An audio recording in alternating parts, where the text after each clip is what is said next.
Welcome to the MMA Nerd Podcast. I'm your host, the MMA Nerd. And today we're going to speak about your role as an MMA coach. And why am I talking about this today?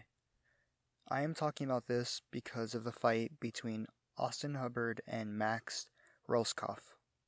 I believe that's how you say his name. His last name seems tricky to say. But yeah, I'm speaking about this fight because I have a little bit of experience coaching, right? And I love coaching martial arts. I love coaching kids. I love coaching adults. I love coaching for competition, for in the gym. I love studying methods of coaching. And each sport requires a different type of coaching. Not completely, it's mainly the same thing, but the ways of pushing somebody and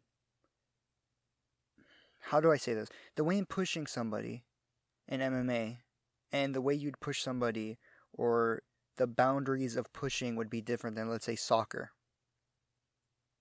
So let's just get into this and let's define what pretty much a good coach is. What defines a coach? A teacher, right? Somebody that's a sensei in many ways because we're teaching martial arts. So a cornerman in MMA is pretty much a martial artist, and they have a different role than a regular, let's say, strength and conditioning coach. Now, there's still certain factors that are the same, but there's definitely differences. And so today we're going to go into what is a good MMA coach. The first thing is you got to know your students. You got to keep up with their lives. You got to keep up with their mental stability, what their flaws are, what are their good traits, their bad traits. And that's really important to know your student because you have to know when to push your student and when to stop pushing your student. And when I say student, I also mean fighter, right? I mean competitor, because competitors and fighters are still students. They're not masters. They're not in a coaching role, in a leadership role. They're in a student role.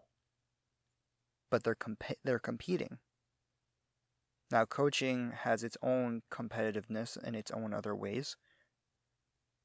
In a business way, let's say if you own a gym. But as a competitor, as a fighter, you are mainly a student. Now, you can compete as a teacher, right? Let's say you own a jiu-jitsu gym and you're competing. You're coaching, but you're also competing. That's also another thing. But for right now, an MMA fighter is a student. So you have to know your students. You have to know your fighters. You have to know your competitors. You have to know them in and out because in competing, everything is magnified. What's inside their head, what's the environment around them, everything magnifies and intensifies. And anything can falter at any moment. So you need to know your students. You have to know, which is the second point, when to push them. And you have to know your student in order to know when to push them. Because there's times that you know they can go further. And usually as a coach, you seek that for them. For them to push further. But then there's times where you know they are mentally done, they are broken, and it must be stopped. As in the fight, the training session, the sparring session, the run, anything. The weight cut. You gotta know your fighter. You gotta know when to push them, when to ease off, and when to completely stop the task at hand. One thing you have to really be aware of, and this is the next one, is how you're coming off as an instructor. And this plays in a role in business. In many ways, you don't want to come off as a jackass when you're a business owner. Sorry for my language, but you don't want to come off as a bad person when you're a business owner, or when you're representing your fighter. Because not only does a fighter represent you as a coach, but you represent the fighter. You represent the kids that you teach. So it's very important that how you come off, your persona, is a good one.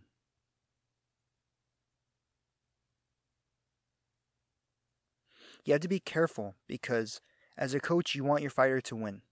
You want your competitor to win. You want them to win in the gym. You want them to beat themselves mentally to the point where they're throwing up and they're crying and they're in tears because you've pushed them so far. Now that victory, we're going to go deep into that. Mentally, your fighter should not falter. That's your job as a coach to really instill the win. And you want the win as well too, because you know that is the most important thing for them. So in competition, if your fighter does lose, careful with your actions. Careful with your words. You don't want to sacrifice integrity or health of your fighter for a win. You don't want to come off foolish for a win. Let's say the ref gets it wrong in a ref decision, let's say in jiu-jitsu, which is very common when you teach kids that sometimes these refs, they have no ability to know who's winning. They have no understanding what it is to compete. They don't know the struggle that the damn kid went through at 8 years old, 6 years old, 7 years old, coming in, day out. They don't know what that is. They don't know what it's like. So they give a terrible ref decision when they didn't see points scored properly or they don't know anything. What do? You try to, with a good demeanor and persona, you talk to the ref, or you make a slight point about how, no, my student won, or what you did was egregious, or no, those 2 points happened. Let me show you. Let me explain it to you. Let me help you. What you don't do is throw a fit and start cursing in front of the kids, or in front of the parents, in front of the referee. That most likely sometimes they are black belts, so they do demand some respect even though sometimes they don't know what they're doing. So being able to help your student when they need you there to argue a win is very important, but don't come off foolish. Don't break your demeanor. That will show nothing to your student. Now, speaking of that, you have to help your students achieve goals. Now, what does that mean? Simply, if we're talking in martial art terms, is achieving a goal could be a black belt in jiu-jitsu. It can be winning a match, being a champion. Right? There's short-term goals, long-term goals, medium-term goals, the goals immediately. Your life meaning goals, your end game goals. You help facilitate a path to get there. You help them achieve those goals. And again, not just in martial arts, like being a champion, winning nationals, winning worlds. It could be traveling. You help them learn how to travel. You can help them build self-confidence, which is their goal can just be to lose 30 pounds. It can be just to have the confidence to stick up to a bully in school. The ability to learn to adapt to situations, just be more mentally stronger, instill more discipline. There's many goals someone has when they walk into your gym. It's not just martial art goals. It's not just fighting goals. There's many goals. Even some fighters, yes, they want to be champion. Most of them do. Or they just want to make a living. But there's also other little goals, and those goals are so important. And you have to be with them every step of the way, and that's knowing your student.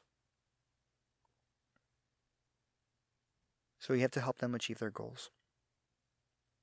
And in order to do that, which is the next point, is raise their capacity of their mental and physical capabilities.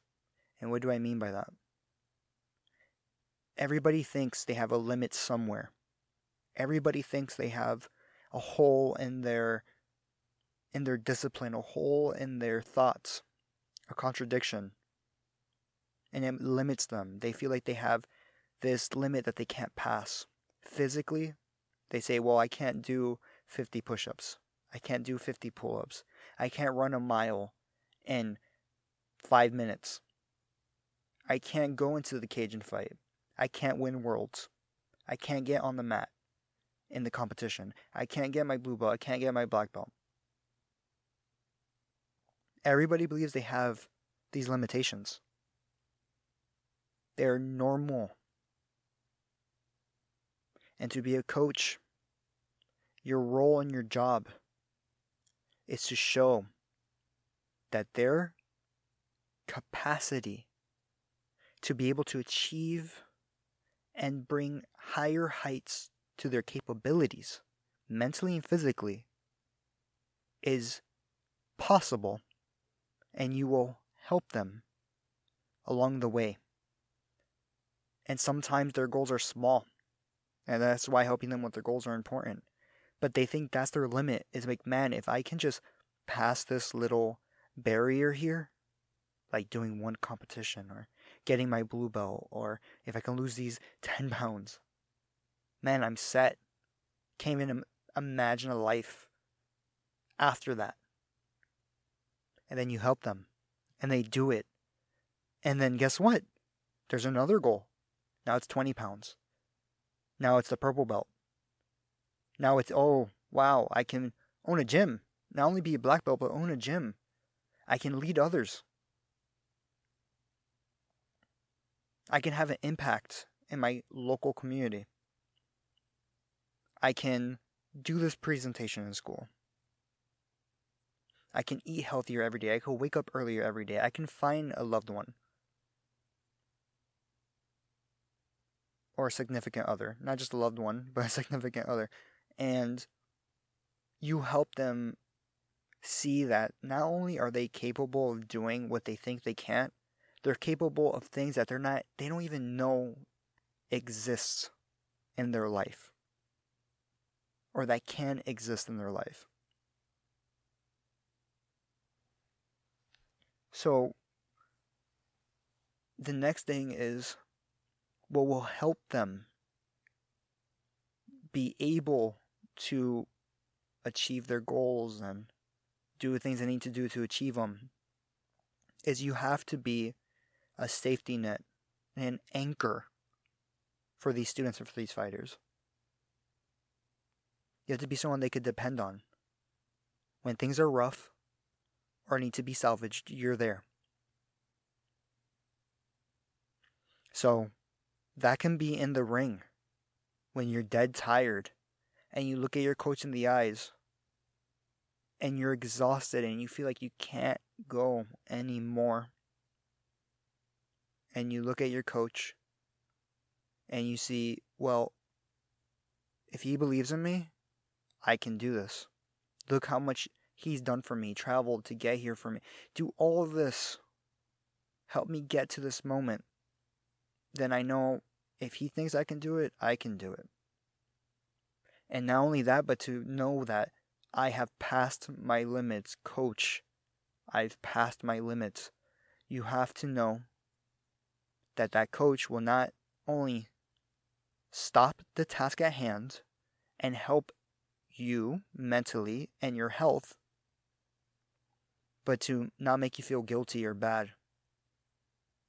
and to make you feel like you have another day to achieve not only that goal that was a small setback, but to go further than that. And that you've tasted how it was to, let's say, step in the ring in the UFC or to step in the ring with a champion. And that was just such a small capability because my coach can get me further. Because he's going to show me the skills needed to surpass that barrier and more. And every time I feel like I've had enough, he'll be right there with me, no matter what.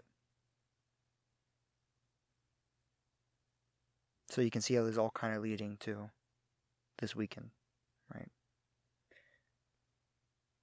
Another thing you have to do as a coach is, this is more technical, and I've already explained this, but I still have it on the list, is learn to make proper calls in training and in competition.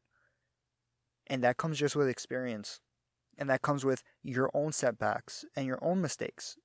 And learning to not have your students do the same thing, or to warn them about it, or to tell them how to surpass it. As in, let's say this student came off an injury and they want to go back into competition. And let's say they want to go against an opponent or in a bracket in jiu-jitsu that is way too high level. You have to tell your student, like, hey, let's shorten the load here so that we can carry on quicker to the next one and build the momentum. You have to make these calls as a coach. You have to call when they're not feeling well to push them and know, like, that was a good call. But this only comes with experience. So you have to learn you have to learn what is a proper call, what is a bad call, and when you mess up or do good, to analyze it and to either fix it or continue doing so. And these things are ever flowing and ever changing with your fighters and your students.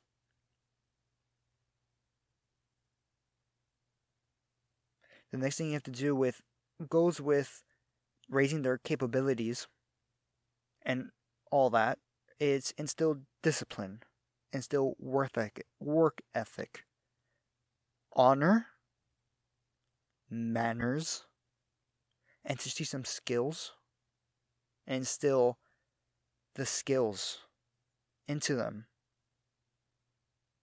and to give them a path, which a goal will do that for you, but you have to make the path for them.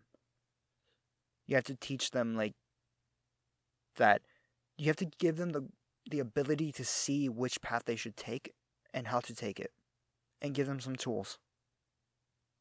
You're not doing it for them at all.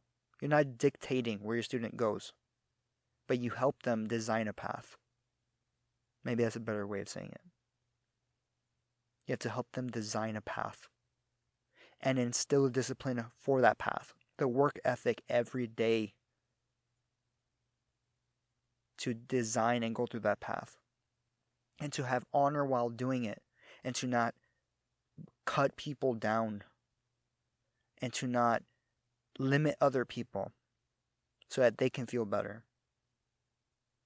and to have confidence, and to carry themselves with manners, and not just have people have them as unlikable. Now, you will have students that are unlikable. Sometimes some students and fighters are not your fit, and you guys realize that. Some people don't care for manners and for honor and integrity.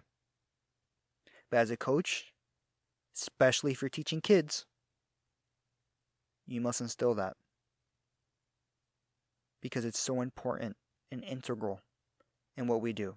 And yes, some fighters talk trash at a high level, right? That happens. But you can't let that entertainment side be their personal life.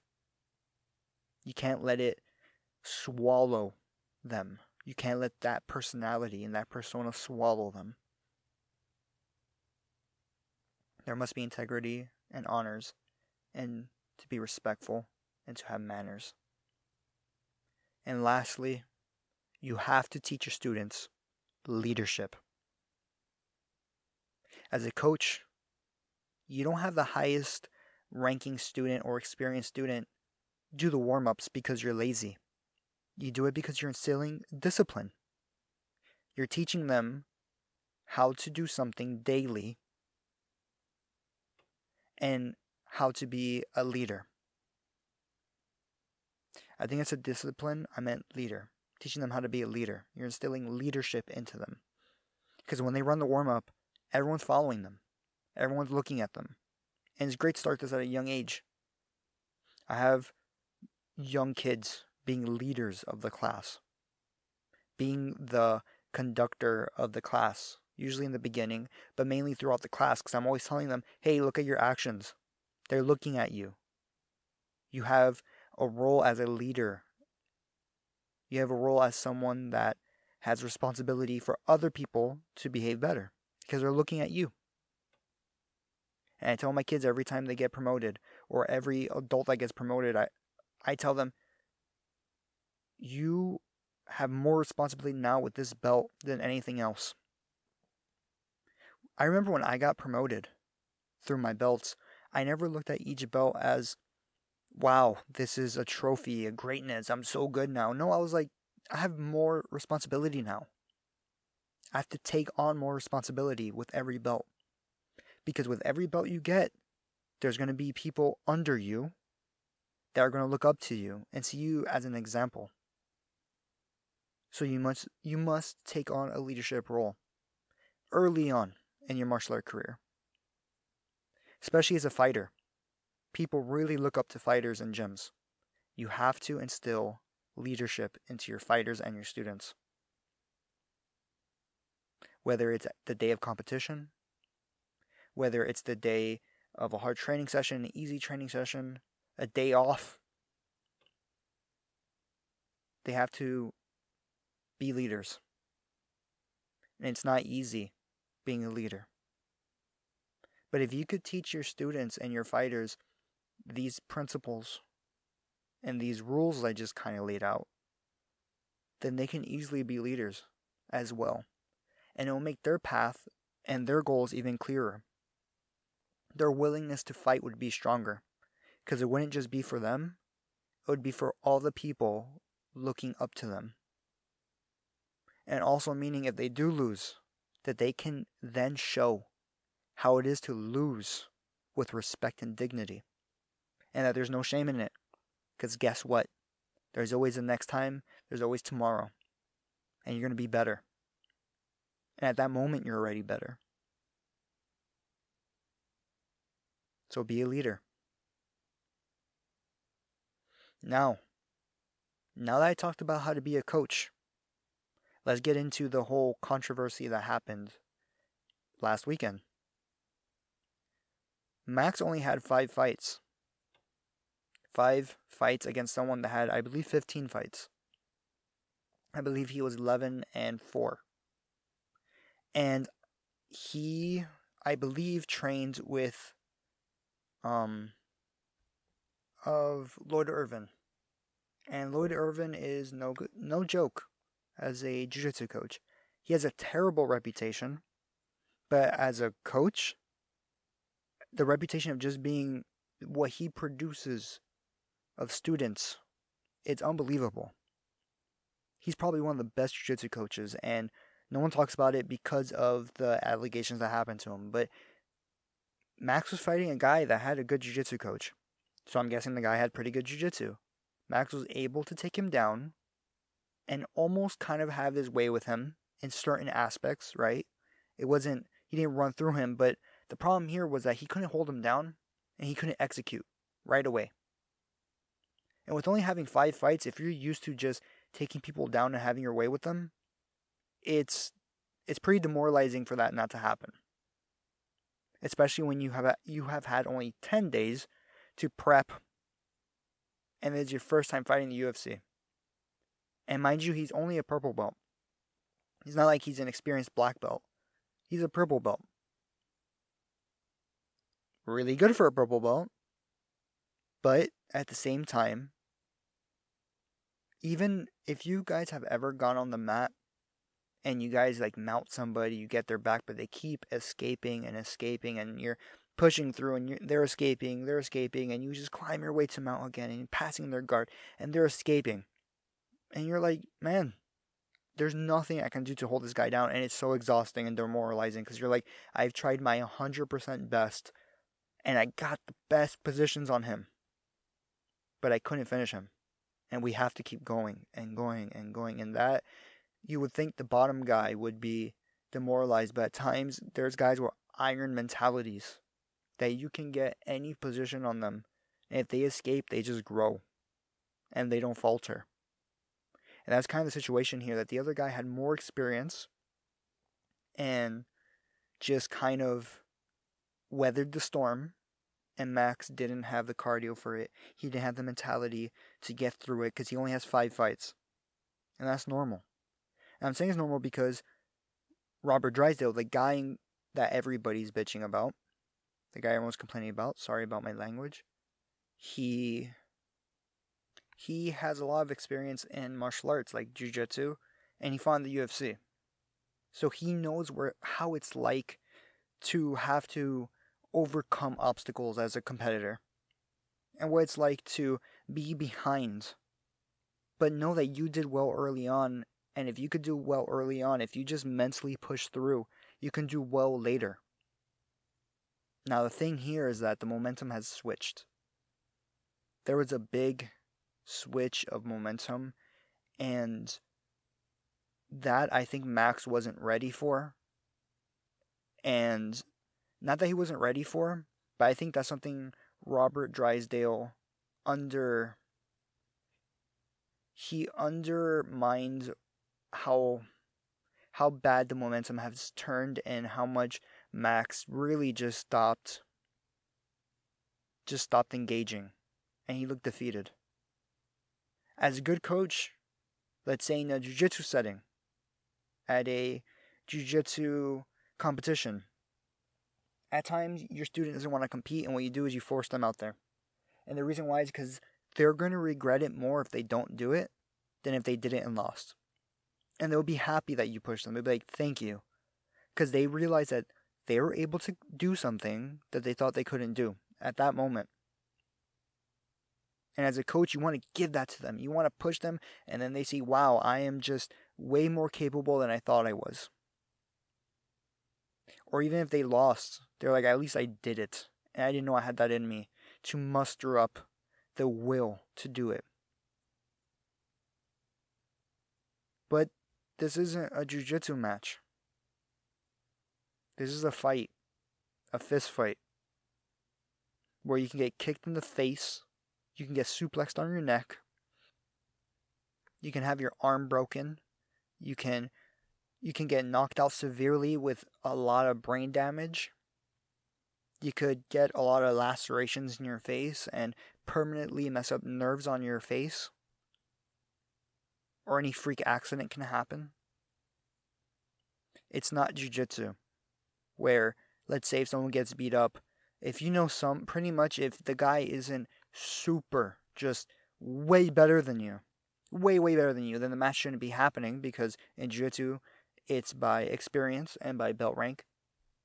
So if you guys are both purple belts, let's say, yeah, the guy can run through you and submit you in like 2 seconds and really like rile you up or de-shuffle you or make you feel terrible, make you feel overwhelmed. That can happen. But it's not going to hurt you unless you don't tap, or unless it's a freak accident, which kind of, it does happen. That's kind of the danger of the martial art. That's kind of the danger of it. It's still a combative sport in many ways, right? You're still physical. You're still trying to hurt each other. But the aspect of getting punched in the face and the restriction of rules, which makes it more dangerous, you can't, once your fighter comes to you in your stool and says, I'm done, in an MMA context, like they're done, and you're like, maybe one time you could be like, hey, look at me. And they look at you and you're like, you can do this. You can do this. The first round you had it. Look at me. You got this. And you can see their eyes shine. Or you can see some hope coming in. But if they keep looking down and saying, I call the fight, call the fight, call the fight, I'm done, that's it. And you know what? I wouldn't even say, even me saying, the fighter saying, oh, I'm done, when they first walked to the stool, I probably would have stopped it before that. Because you see the demeanor of your fighter. You see the momentum switch. You know they only have 5 fights. You know that severe damage can happen here and that they could fight another day. And as a coach, you need to tell them that. Even if they're against the stoppage, you have to tell them, hey, we're 5 fights in. Guess what? You beat this guy up 10 days in. 10 days of training for this. And you know you barely been training. You can say that. You know we weren't ready for this. You can say that. We tried our best. But guess what? Our best next time is going to be way better. Because we've been there already. We've dealt with the worst. We hit that wall. So guess what? We're going to prepare to never hit that wall again. In every aspect. And if we hit a new wall, it's going to be way further than the last one. And we're going to break that one too. So that's the way you need to take that. But you have to see and know your student. And that's why I brought up these little rules. These little points I was making earlier. Is you have to know your student. You have to know your fighter. And if you did all the things I said leading up to that fight in training camp, like you should have, if not, you shouldn't be in the corner. And the main one in the corner, then that shouldn't be happening. And you did all that, then by the end of it, in that moment, you should know, hey, my fighter's done. Because you should know them. You should see what their goals are and how they've been going after their goals, how their family life has been going, how their diet has been going, how the weight cut was, how the last training session went, how the last 3 months went, how the last year went. That all is taken into consideration. How they were feeling that morning. What did they eat that morning? This is all has to be taken into consideration. So the fact that there is a failure there, to me, shows some signs of issues as in incompetence, or the coach put himself way too much into the fight. Put himself into the fight. As in, he wanted the fighter to win to make himself look better. Or incompetent because he didn't realize that his fighter was done, which is an incompetent coach, because a competent coach, that's part of being a coach. It's not just knowing skills and teaching skills, it's knowing the mental side, especially when it comes to fighting. Or it could just be too much passion and wanting your student so badly to succeed. But again, you have to outweigh success versus health. How much does this win mean versus their health? First fight in, the UFC, 10-day training camp. 5 fights experience. The other guy 11-4. First time fighting in the UFC. You have to see that there's more opportunities after this. That this isn't a world title. This isn't for that much money. This isn't for... Yes, you can see as a moment as overcoming a mental barrier, but just getting there, 10 days of training, and only having 5 fights and being in the UFC already, winning the first round and a half, that's a win. You have to teach your fighter that. You have to show no shame in that. By you saying, you can do it, you can do it, you can do it, and pleading, you're making them feel guilty for not going out there. When that fighter, you need to see how much that person just grew from stepping into that octagon. And if you don't think they grew from it, then I don't know what to tell you. And you have to look at things a little more positively. And you have to reassess how you see your fighter's growth, you see your own life growth, and how you consider yourself as a coach. So you have to outweigh the win versus the health injuries. I mean, the health costs, right? And One thing I can say is that, man, there's just times where I know my students they've gotten hurt in competition and I've had to stop it, and it sucked. There was a time where I didn't.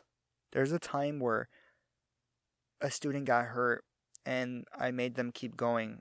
And it's not like I made them, they wanted to, and they hurt themselves more. And I should have just stopped it there. I should have just stopped it, but I didn't have the experience yet to know. And that's fine. That happens. You grow. And Robert Drysdale, again, he's mainly a jiu-jitsu coach. I don't know how much he coaches MMA fighters, but he's going to learn from this. He's going to grow from it. I don't think he's a bad coach. By all means, I definitely don't. He's actually coming out with a jiu-jitsu documentary called Close Guard, and it's about jiu-jitsu history.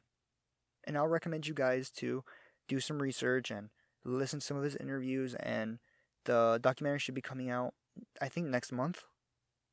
And I'm totally going to be talking about it because it's going to be awesome. So I don't think he's all that bad. I don't think he's that crazy because when you hear him talk, he's very well articulated. He has a lot of experience coaching, a lot. He's, I believe, the first American to win worlds in the gi. So, and if he's not, then I know he's one of the firsts. He's up there. So I think the first one was BJ Penn. I have to look this up. Yeah. So yeah, I don't think he's a bad coach. And I don't think people should see him as this terrible person. He has experience doing this. It was just a learning situation for him. And I think he would even say that, even let's say he says that it was still right what he did. Now, I disagree. But in time, people learn things. People say things they don't mean in a time period of their life. Who knows what he's going through? So I don't think he's a bad coach. By any means. Not at all. I think that would have came out already. Again, maybe not. But yeah, so that's my opinion on that, and I believe being a coach is it requires a lot of skill and a lot of research and a dedication like no other. No other. Being a coach, being a cornerman, being a fight coach, being a sensei, whatever you want to call yourself, it requires a dedication like no other. And a responsibility like no other. And that was my opinion on that. One thing I do want to speak of is, can the fighters hear the commentators well right now? Because no one's talking. And the coaches are being loud yelling. And I'm not sure how much the other people are speaking, but the other people are speaking loud is probably the commentators. Remember, they have headphones on, so they're probably talking very loud. And I felt like Max almost broke more when Dominic was really hounding on the fact that he was mentally breaking.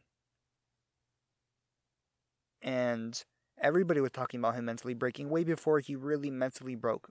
Maybe because they could see in his eyes and I'm not there. You know, I can't see that close. But maybe they were able to get a good look at him and they saw that he broke. But I think yelling out someone's breaking can really sway the fighter in many ways, more than boos or cheers. Especially when it's quiet like that and someone like Dominic, maybe a fighter that he maybe looks up to or sees like, man, he has a lot of experience. Hearing him say that he's breaking could have been a little factor there. And I wonder, now I'm not saying to censor the commentators on saying anything, right? The fighter has to be able to deal with that. And the coach should have the responsibility to help him learn how to deal with that. Because it has to be a factor. So you have to tell the coach, like, hey, if you hear commentators or other coaches saying something about you, don't let it sway you. Don't let that sway you. And then maybe even put it in the training camp. Have someone say some shit about you, talking some shit. Some people do that in training camps. You do the craziest stuff in training camps to get your fighter ready. You have to do that. You have to do crazy stuff. So that's that. And I just want to speak about this because it hits a little close to home, a little close to my heart. Because to me, coaching is one of the biggest tasks I've ever taken, and one of the most meaningful tasks I've ever taken. And I feel like a lot of people don't know what it is to be a coach, and how it is to be a coach, and what it takes, and the learning process. So, yeah, that's the podcast, guys. I hope you guys have a great week. I know that I said I wanted to do 2 last week, and maybe this week I might do 2. We'll see. And thank you guys for listening. Stay disciplined, stay focused, stay ready, and no matter what's happening in your life, keep on the path, guys. Okay? Just keep pushing forward. And find yourself a coach. Alright? Find someone to keep you accountable. It's good. Alright? We're not all just born with the willpower and discipline. You can find it, it's in you, but to dig in there, sometimes you gotta read some books. Sometimes you gotta find a coach. It could be a mental coach, it could be a strength and conditioning coach, it could be a professor that you have. Just somebody that brings you to this mental state that keeps you accountable in certain aspects, right? Because you need to keep yourself in that discipline. You have to keep yourself accountable. Keep yourself prepared at all times to deal with tasks when you don't want to do them. And to see the light at the end of the tunnel, because no matter how hard it is to do these tasks, the end of the tunnel, the bright light that you're going for, gets closer and closer. Alright, guys. So have a great week. Like, subscribe, and comment if you can. And I would love to know I would like to have some input from you guys and hear what you guys have to say. Have a great week.